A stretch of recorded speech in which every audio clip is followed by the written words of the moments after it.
Hi, my dears, and welcome back. This week we are continuing on with 1984. Chapter 8. From somewhere at the bottom of a passage, the smell of roasting coffee, real coffee, not victory coffee, came floating out into the street. Winston paused involuntarily. For perhaps 2 seconds, he was back in the half-forgotten world of his childhood. Then a door banged, seeming to cut off the smell as abruptly as though it had been a sound. He had walked several kilometers over pavements, and his varicose ulcer was throbbing. This was the second time in 3 weeks that he had missed an evening at the community center. A rash act, since you could be certain that the number of your attendances at the center was carefully checked. In principle, a party member had no spare time, and was never alone except in bed. It was assumed that when he was not working, eating, or sleeping, he would be taking part in some kind of communal recreations. To do anything that suggested a taste for solitude, even to go for a walk by yourself, was always slightly dangerous. There was a word for it in newspeak. Own life, it was called, meaning individualism and eccentricity. But this evening, as he came out of the ministry, the balminess of the April air had tempted him. The sky was a warmer blue than he had seen in that year, and suddenly the long, noisy evening at the center, the boring, exhausting games, the lectures, the creaking camaraderie oiled by gin, had seemed intolerable. On impulse, he had turned away from the bus stop and wandered off into the labyrinth of London, first south, then east, then north again, losing himself among the unknown streets and hardly bothering in which direction he was going. If there is hope, he had written in the diary, it lies in the paroles. The words kept coming back to him, statement of a mystical truth and a palpable absurdity. He was somewhere in the vague, brown-colored slums to the north and east of what had once been St. Pancras Station. He was walking up a cobbled street of little 2-story houses with battered doorways which gave straight on the pavement and which were somehow curiously suggestive of rat holes. There were puddles of filthy water here and there among the cobbles. In and out of the dark doorways and down narrow alleyways that branched off on either side, people swarmed in astonishing numbers, girls in full bloom with crudely lipsticked mouths, and youths who chased the girls, and swollen, waddling women who showed you what the girls would be like in 10 years' time, and old, bent creatures shuffling along on splayed feet, and ragged, barefoot children who had played in the puddles and then scattered at angry yells from their mothers. Perhaps a quarter of the windows in the street were broken and boarded up. Most of the people paid no attention to Winston.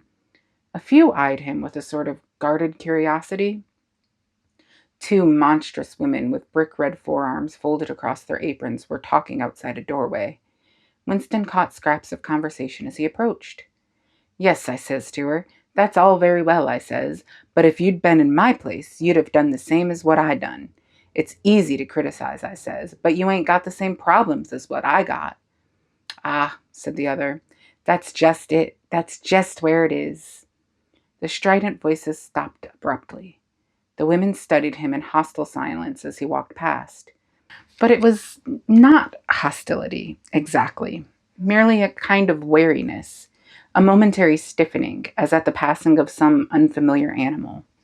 The blue overalls of the party could not be a common sight in a street like this. Indeed, it was unwise to be seen in such places, unless you had definitive business there. The patrols might stop you if you happened to run into them. "May I see your papers, comrade? What are you doing here? What time did you leave work? Is this your usual way home?" And so on and so forth. Not that there was any rule against walking home by an unusual route, but it was enough to draw attention to you if the thought police had heard about it. Suddenly, the whole street was in commotion. There were yells of warning from all sides. People were shooting into the doorways like rabbits. A young woman leapt out of a doorway a little ahead of Winston, grabbed up a tiny child playing in a puddle, whipped her apron around it, and leapt back again, all in one movement. At the same instant, a man in a concertina-like black suit, who had emerged from a side alleyway, ran toward Winston, pointing excitedly to the sky. "Steamer!" he yelled. "Look out, governor! Bangor head! Lay down quick!" Steamer, was a nickname which, for some reason, the paroles applied to rocket bombs. Winston promptly flung himself on his face. The paroles were nearly always right when they gave you a warning of this kind. They seemed to possess some kind of instinct which told them several seconds in advance when a rocket was coming, although the rocket supposedly traveled faster than sound. Winston clasped his forearms about his head. There was a roar that seemed to make the pavement heave. A shower of light objects pattered onto his back. When he stood up, he found that he was covered with fragments of glass from the nearest window. He walked on. The bomb had demolished a group of houses 200 meters up the street. A black plume of smoke hung in the sky, and below it, a cloud of plaster dust in which a crowd was already forming around the ruins. There was a little pile of plaster lying on the pavement ahead of him. In the middle of it, he could see a bright red streak. When he got up to it, he saw that it was a human hand severed at the wrist. Apart from the bloody stump, the hand was so completely whitened as to resemble a plaster cast. He kicked the thing into the gutter, and then, to avoid the crowd, turned down a side street to the right. Within 3 or 4 minutes, he was out of the area which the bomb had affected, and the sordid swarming of life of the streets was going on as though nothing had happened. It was nearly 20 hours, and the drinking shops, which the paroles frequented, pubs, they called them, were choked with customers. From their grimy swing doorways, endlessly opening and shutting, there came forth a smell of urine, sawdust, and sour beer. In an angle formed by a projecting house front, 3 men were standing very close together, the middle one of them holding a folded-up newspaper which the other 2 were studying over his shoulders. Even before he was near enough to make out the expression on their faces, Winston could see absorption in every line of their bodies. It was obviously some serious piece of news that they were reading. He was a few paces away from them when suddenly the group broke up and 2 of the men were in violent altercation. For a moment they seemed almost on the point of blows.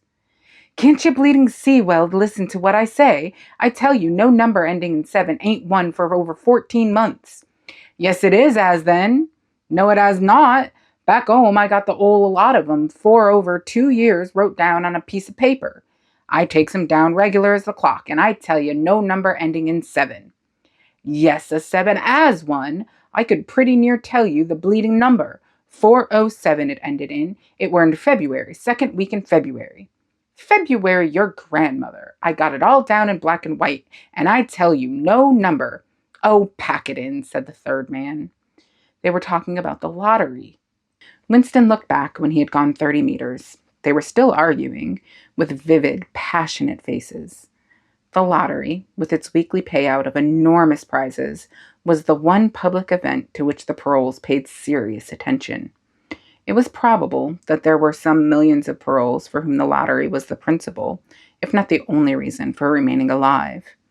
It was their delight, their folly, their anodyne, their intellectual stimulant. Where the lottery was concerned, even people who could barely read and write seemed capable of intricate calculations and staggering feats of memory. There was a whole tribe of men who made a living simply by selling systems, forecasts, and lucky amulets. Winston had nothing to do with the running of the lottery, which was managed by the Ministry of Plenty, but he was aware, indeed everyone in the party was aware, that the prizes were largely imaginary. Only small sums were actually paid out, the winners of the big prizes being non-existent persons. In the absence of any real intercommunication between one part of Oceania and another, this was not difficult to arrange. But if there was hope, it lay in the paroles. You had to cling on to that. When you put it in words, it sounded reasonable. It was when you looked at the human beings passing you on the pavement that it became an act of faith. The street into which he had turned ran downhill. He had a feeling that he had been in this neighborhood before, and that there was a main thoroughfare not far away. From somewhere ahead there came a din of shouting voices. The street took a sharp turn, and then ended in a flight of steps which led down into a sunken alley, where a few stall-keepers were selling tired-looking vegetables. At this moment, Winston remembered where he was. The alley led into the main street, and down the next turning, not 5 minutes away, was the junk shop where he had bought the blank book, which was now his diary. And in a small stationery shop not far away, he had bought his penholder and his bottle of ink. He paused for a moment at the top of the steps. On the opposite side of the alley, there was a dingy little pub whose windows appeared to be frosted over, but in reality were merely coated with dust. A very old man, bent but active, with white mustaches that bristled forward like those of a prawn, pushed open the swing door and went in.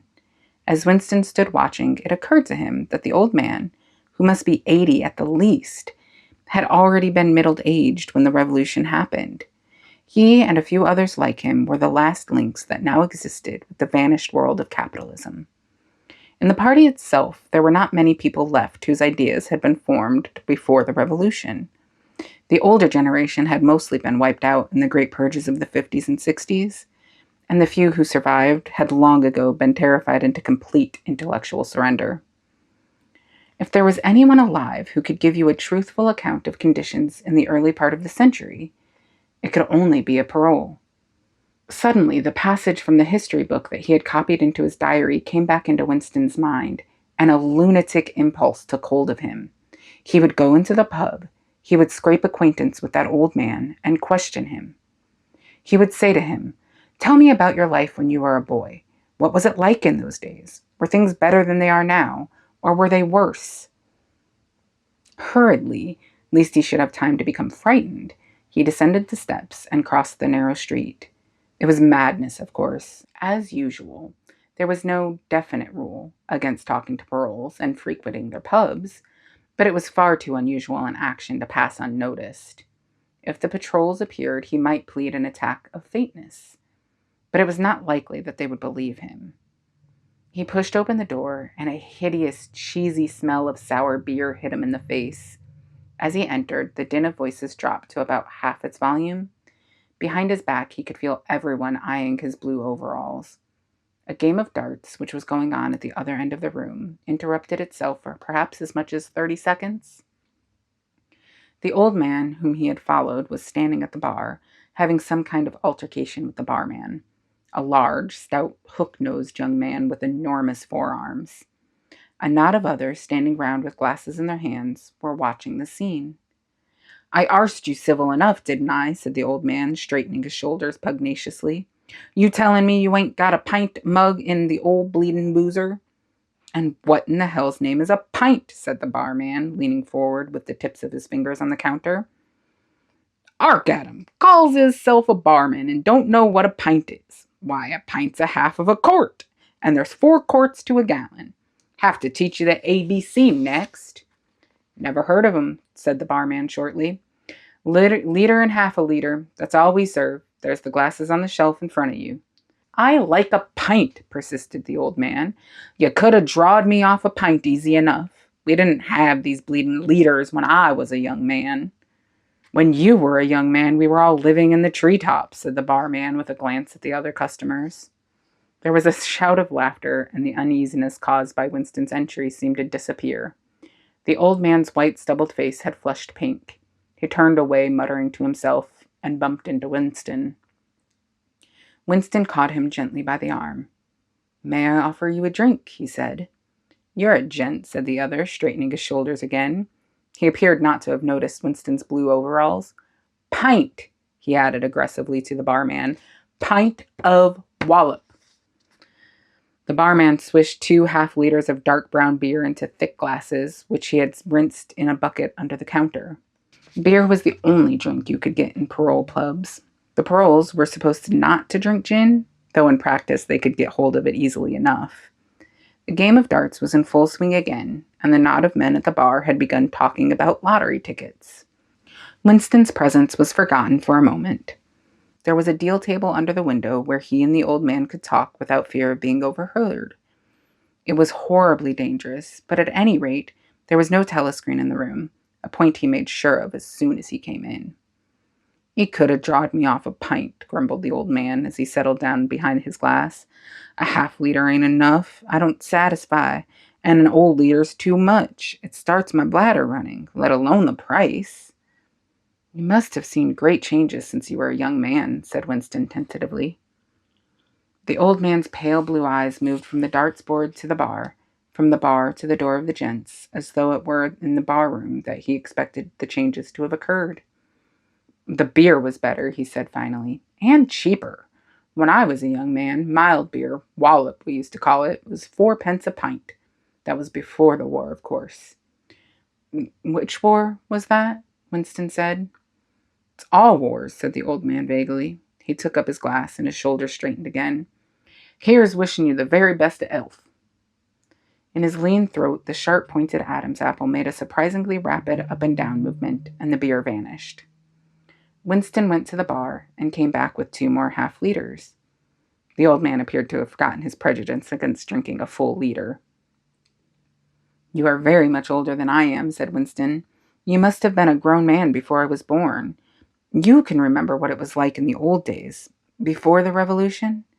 People of my age don't really know anything about those times. We can only read about them in books, and what it says in the books may not be true. I should like your opinion on that. The history books say that life before the Revolution was completely different from what it is now. There was the most terrible oppression, injustice, poverty, worse than anything we can imagine. Here in London, the great mass of the people never had enough to eat from birth to death. Half of them haven't even boots on their feet. They worked 12 hours a day, they left school at 9, they slept 10 in a room, and at the same time, there were very few people, only a few thousand, the capitalists, they were called, who were rich and powerful. They owned everything that there was to own. They lived in great gorgeous houses with 30 servants. They rode about in motor cars and 4-horse carriages. They drank champagne. They wore top hats. The old man brightened suddenly. Top hats, he said. Funny you should mention him. The same thing come into my head only yesterday. I don't know why. I was just thinking, I ain't seen a top hat in years.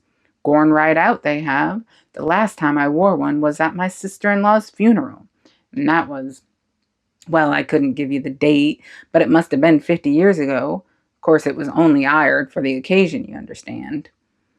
It isn't very important about the top hats, said Winston patiently. The point is, these capitalists, they had a few lawyers and priests and so forth who lived on them, were the lords of the earth. Everything existed for their benefit. You, the ordinary people, the workers, were their slaves. They could do what they liked with you. They could ship you off to Canada like cattle. They could sleep with your daughters if they chose. They could order you to be flogged with something called a cat o' nine tails. You had to take your cap off when you passed them. Every capitalist went about with a gang of lackeys who...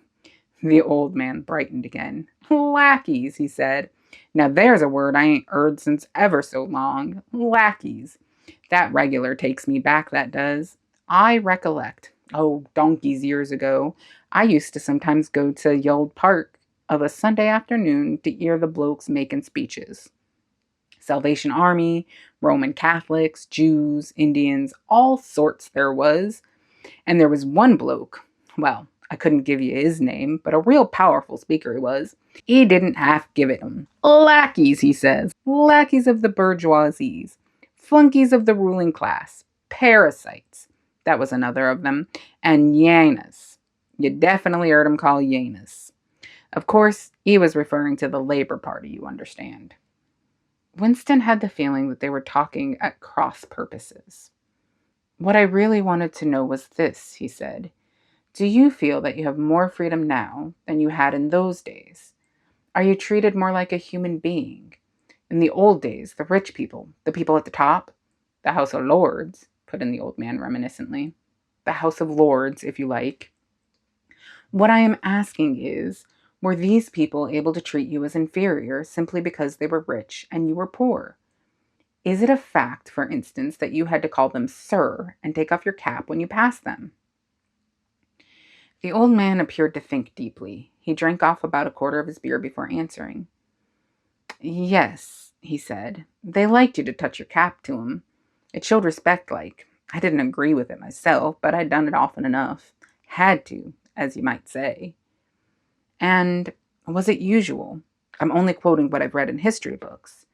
Was it usual for these people and their servants to push you off the pavement into the gutter?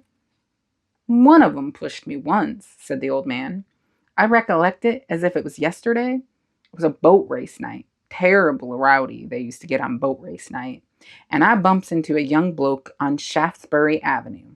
Quite the gent he was. Dress shirt, top hat, black overcoat. He was kind of zigzagging across the pavement. I bumps into him accident-like. He says, "Why can't you look where you're going?" He says.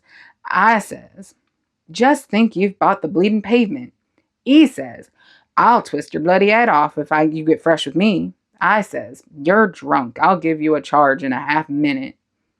I says, and if you'll believe me, he puts his hand on my chest and gives me a shove as pretty near sent me under the wheels of a bus. Well, I was young in them days, and I was going to have fetched him. One only. A sense of helplessness took hold of Winston. The old man's memory was nothing but a rubbish heap of details. One could question him all day without getting any real information.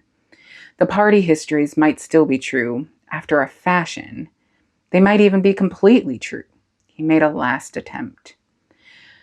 "Perhaps I have not made myself clear," he said. "What I'm trying to say is this. You have been alive a very long time. You lived half your life before the revolution. In 1925, for instance, you were already grown up. Would you say, from what you can remember, that life in 1925 was better than it is now, or worse? If you could choose, would you prefer to live then or now?" The old man looked meditatively at the darts board. He finished up his beer more slowly than before. When he spoke, it was with a tolerant, philosophical air, as though the beer had mellowed him. "I know what you expect me to say," he said. "You expect me to say as I'd sooner be young again. Most people'd say they'd sooner be young again, if you arst 'em. You got your health, your strength, when you're young. When you get to my time of life, you ain't never well.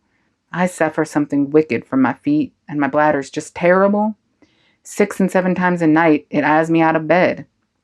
On the other hand, there's great advantages in being an old man. You ain't got the same worries, no truck with woman, and that's a great thing. I ain't had a woman for near on 30 years, if you credit me, nor wanted to, what's more." Winston sat back against the windowsill. It was no use going on. He was about to buy some more beer when the old man suddenly got up and shuffled rapidly into the stinking urinal at the side of the room. The extra half-liter was already working on him. Winston sat for a moment or two, gazing at his empty glass, and hardly noticed when his feet carried him out into the street again. Within 20 years at most, he reflected, the huge and simple question, was life better before the revolution than it is now? Would have ceased once and for all to be answerable. But in effect, it was unanswerable even now, since the few scattered survivors from the ancient world were incapable of comparing one age with another. They remembered a million useless things, a quarrel with a workmate, a hunt for a lost bicycle pump, the expression on a long-dead sister's face, the swirls of dust on a windy morning 70 years ago. But all the relevant facts were outside the range of their vision. They were like the ant, which can see small objects but not large ones. And when memory failed and written records were falsified, when that happened, the claim of the party to have improved the conditions of human life had got to be accepted, because there did not exist, and never again could exist, any standard against which it could be tested. At this moment, his train of thought stopped abruptly. He halted and looked up. He was in a narrow street with a few dark little shops interspersed among dwelling houses. Immediately above his head, there hung 3 discolored metal balls, which looked as if they had been once gilded. He seemed to know the place. Of course, he was standing outside the junk shop where he had bought the diary. A twinge of fear went through him. It had been a sufficiently rash act to buy the book in the beginning, and he had sworn never to come near the place again. And yet, the instant that he had allowed his thoughts to wander, his feet had brought him back here of their own accord. It was precisely against suicidal impulses of this kind that he had hoped to guard himself by opening the diary. At the same time, he noticed that although it was nearly 21 hours, the shop was still open. With the feeling that he would be less conspicuous inside than hanging about on the pavement, he stepped through the doorway. If questioned, he could plausibly say that he was trying to buy razor blades. The proprietor had just lighted a hanging oil lamp, which gave off an unclean but friendly smell. He was a man of perhaps 60, frail and bowed, with a long, benevolent nose and mild eyes distorted by thick spectacles. His hair was almost white, but his eyebrows were bushy and still black. His spectacles, his gentle, fussy movements, and the fact that he was wearing an aged jacket of black velvet gave him a vague air of intellectuality, as though he had been some kind of literary man, or perhaps a musician. His voice was soft, as though faded, and his accent less debased than that of the majority of paroles. "I recognized you on the pavement," he said immediately. "You're the gentleman that brought the Young Lady's Keepsake album. That was a beautiful bit of paper, that was. Cream laid, it used to be called. There's been no paper like that made for, I dare say 50 years. He peered at Winston over the top of his spectacles. "Is there anything special I can do for you? Or did you just want to look around?" "I was passing," said Winston vaguely. "I just looked in. I don't want anything in particular." "It's just as well," said the other, "because I don't suppose I could have satisfied you." He made an apologetic gesture with his soft-palmed hand. "You see how it is? An empty shop, you might say. Between you and me, the antique trade's just about finished. No demand any longer, and no stock either. Furniture, china, glass, it's all been broken up by degrees. And of course the metal stuff's mostly been melted down. I haven't seen a brass candlestick in years." The tiny interior of the shop was in fact uncomfortably full, but there was almost nothing in it of the slightest value. The floor space was very restricted because all around the walls were stacked innumerable dusty picture frames. In the window, there were trays of nuts and bolts, worn-out chisels, penknives with broken blades, tarnished watches that did not even pretend to be in going order, and other miscellaneous rubbish. Only on a small table in the corner was there a litter of odds and ends. Lacquered snuff boxes, agate brooches, and the like, which looked as though they might include something interesting. As Winston wandered towards the table, his eye was caught by a round, smooth thing that gleamed softly in the lamplight, and he picked it up. It was a heavy lump of glass, curved on one side, flat on the other, making almost a hemisphere. There was a peculiar softness, as of rainwater, in both the color and the texture of the glass. At the heart of it, magnified by the curved surface, there was a strange, pink, convoluted object that recalled a rose or a sea anemone. "What is it?" said Winston, fascinated. "That's coral, that is," said the old man. "Must have come from the Indian Ocean. They used to kind of embed it in the glass. That wasn't made less than 100 years ago, more by the look of it." "It's a beautiful thing," said Winston. "It is a beautiful thing," said the other appreciatively. "But there's not many that say so nowadays." He coughed. "Now, if it so happened that you wanted to buy it, that'd cost you $4. I can remember when a thing like that would have fetched £8, and £8 was, well, I can't work it out, but it was a lot of money. But who cares about genuine antiques nowadays, even the few that's left?" Winston immediately paid over the $4 and slid the coveted thing into his pocket. What appealed to him about it was not so much its beauty as the air it seemed to possess of belonging to an age quite different from the present one. The soft, rainwatery glass was not like any glass that he had ever seen.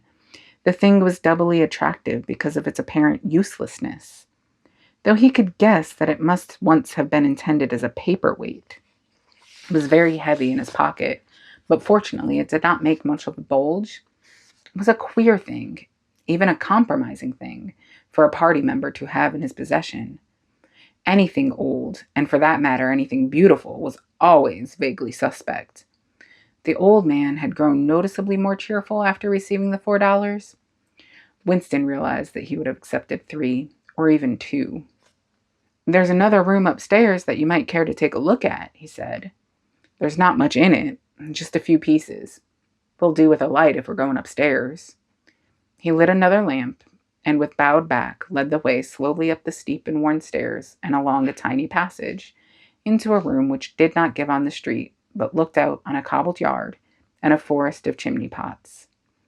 Winston noticed that the furniture was still arranged as though the room were meant to be lived in. There was a strip of carpet on the floor, a picture or two on the walls, and a deep, slatternly armchair drawn up to the fireplace. An old-fashioned glass clock with a 12-hour face was ticking away on the mantelpiece. Under the window, and occupying nearly a quarter of the room, was an enormous bed with the mattress still on it. "We lived here till my wife died," said the old man, half apologetically. "I'm selling the furniture off little by little. Now that's a beautiful mahogany bed. Or at least it would be if you could get the bugs out of it. But I dare say you'd find it a little bit cumbersome."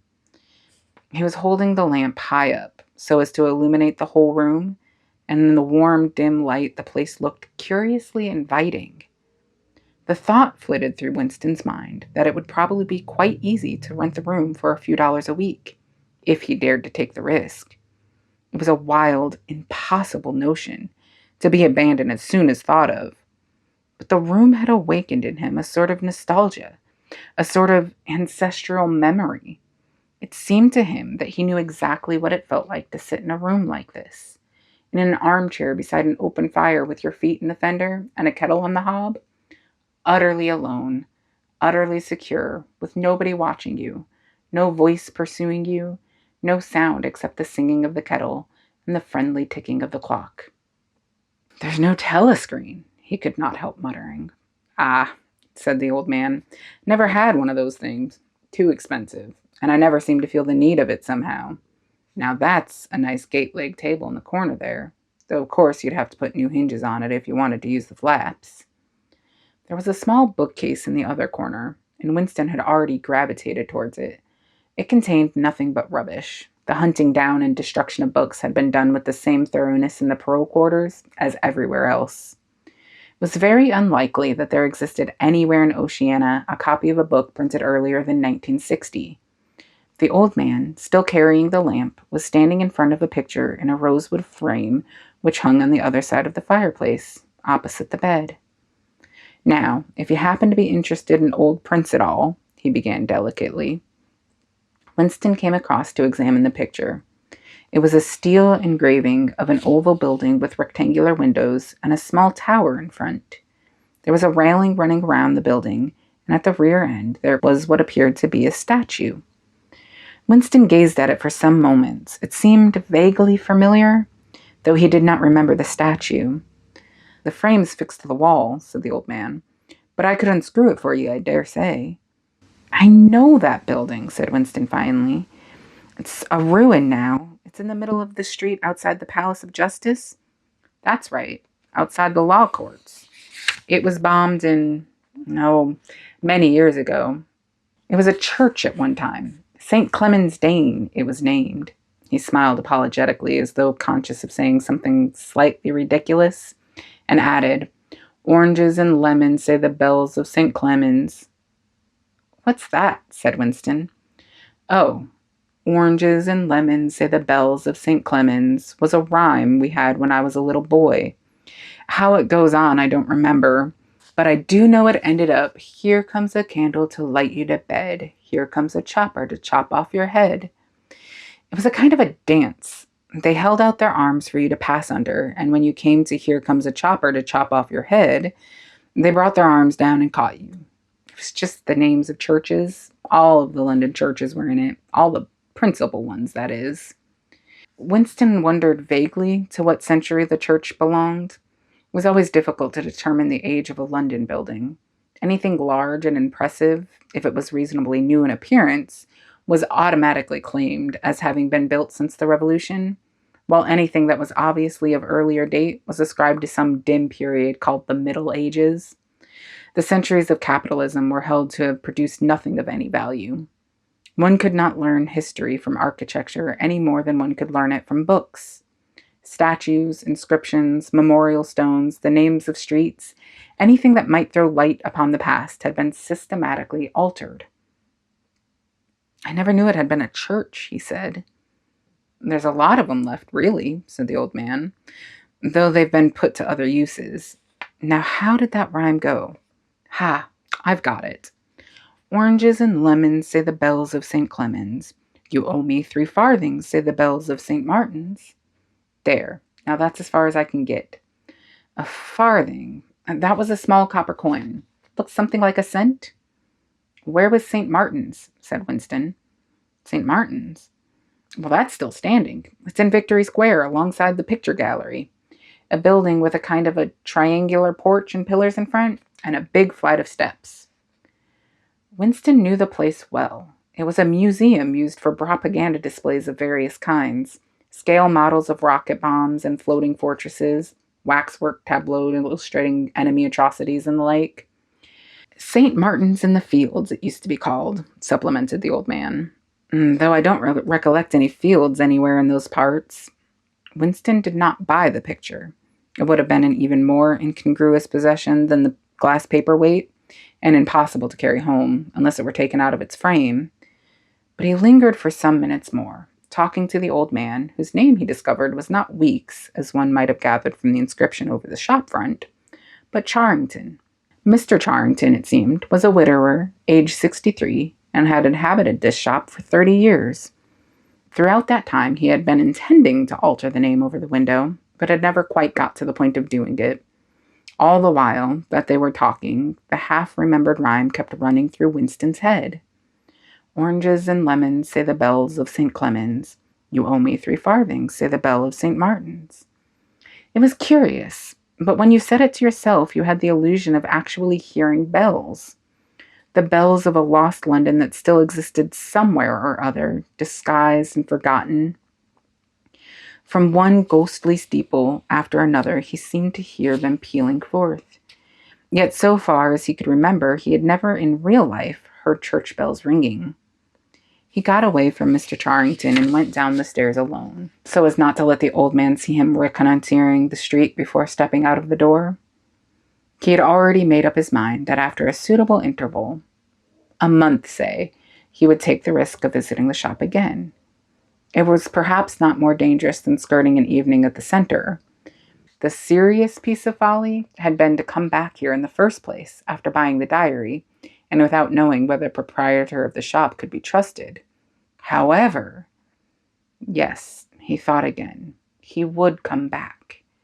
He would buy further scraps of beautiful rubbish. He would buy the engraving of St. Clement's Dane, take it out of its frame, and carry it home concealed under the jacket of his overalls. He would drag the rest of that poem out of Mr. Charrington's memory. Even the lunatic project of renting the room upstairs flashed momentarily through his mind again. For perhaps 5 seconds, exaltation made him careless, and he stepped out onto the pavement without so much as preliminarily glancing through the window. He had even started humming to an improvised tune. Oranges and lemons, say the bells of St. Clement's. You owe me 3 farthings, say the... Suddenly, his heart seemed to turn to ice and his bowels to water. A figure in blue overalls was coming down the pavement, not 10 meters away. It was the girl from the fiction department, the girl with dark hair. The light was failing, but there was no difficulty in recognizing her. She looked him straight in the face, then walked quickly on as though she had not seen him. For a few seconds, Winston was too paralyzed to move. Then he turned to the right and walked heavily away, not noticing for the moment that he was going in the wrong direction. At any rate, one question was settled. There was no doubting any longer that the girl was spying on him. She must have followed him here, because it was not credible that by pure chance she should have happened to be walking on the same evening up the same obscure back street, kilometers distant from any quarter where party members lived. It was too great a coincidence. Whether she was really an agent of the thought police, or simply an amateur spy actuated by officiousness, hardly mattered. It was enough that she was watching him. Probably she had seen him go into the pub as well. It was an effort to walk. The lump of glass in his pocket banged against his thigh at each step, and he was half-minded to take it out and throw it away. The worst thing was the pain in his belly. For a couple of minutes he had the feeling that he would die if he did not reach a lavatory soon. But there would be no public lavatories in a quarter like this. Then the spasm passed, leaving a dull ache behind. The street was a blind alley. Winston halted, stood for several seconds, wondering vaguely what to do, then turned round and began to retrace his steps. As he turned, it occurred to him that the girl had only passed him 3 minutes ago, and that by running he could probably catch up with her. He could keep on her track till they were in some quiet place, and then smash her skull in with a cobblestone. The piece of glass in his pocket would be heavy enough for the job. But he abandoned the idea immediately, because even the thought of making any physical effort was unbearable. He could not run. He could not strike a blow. Besides, she was young and lusty and would defend herself. He thought also of hurrying to the community center and staying there till the place closed, so as to establish a partial alibi for the evening. But that too was impossible. A deadly lassitude had taken hold of him. All he wanted was to get home quickly and then to sit down and be quiet. It was after 22 hours when he got back to the flat. The lights would be switched off at the main at 23:30. He went into the kitchen and swallowed nearly a teacupful of Victory gin. Then he went to the table in the alcove, sat down, and took the diary out of the drawer. But he did not open it at once. From the telescreen, a brassy female voice was squalling a patriotic song. He sat staring at the marbled cover of the book, trying without success to shut the voice out of his consciousness. It was at night that they came for you. Always at night. The proper thing was to kill yourself before they got you. Undoubtedly, some people did so. Many of the disappearances were actually suicides.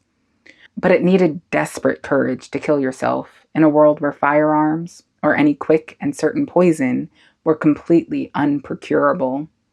He thought with a kind of astonishment that the biological uselessness of pain and fear, the treachery of the human body which always freezes into inertia at exactly the moment when a special effort is needed.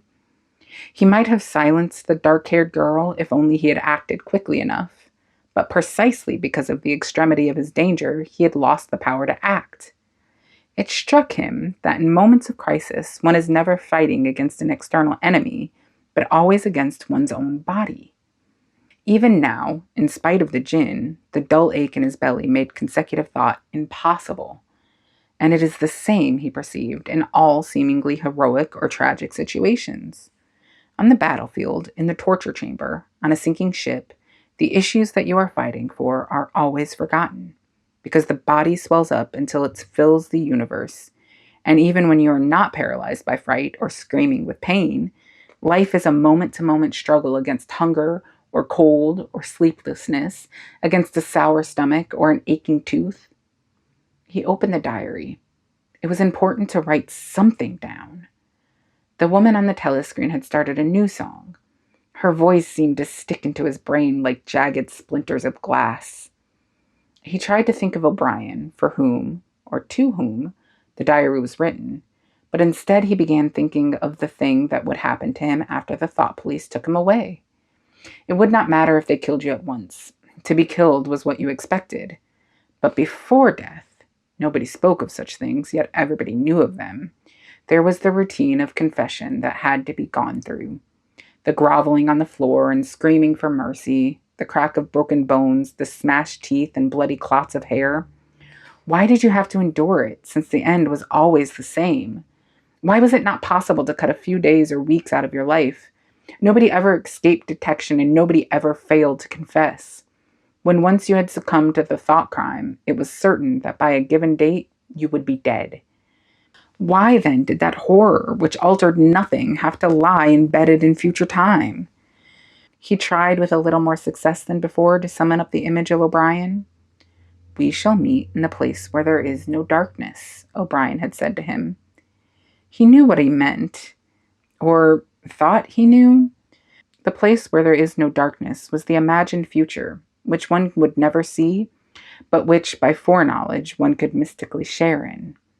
But with the voice from the telescreen nagging at his ears, he could not follow the train of thought further. He put a cigarette in his mouth. Half the tobacco promptly fell out onto his tongue, a bitter dust which was difficult to spit out again. The face of Big Brother swam into his mind, displacing that of O'Brien. Just as he had done a few days earlier, he slid a coin out of his pocket and looked at it. The face gazed up at him, heavy, calm, protecting, but what kind of smile was hidden beneath the dark mustache? Like a leaden nail, the words came back at him. War is peace, freedom is slavery, ignorance is strength.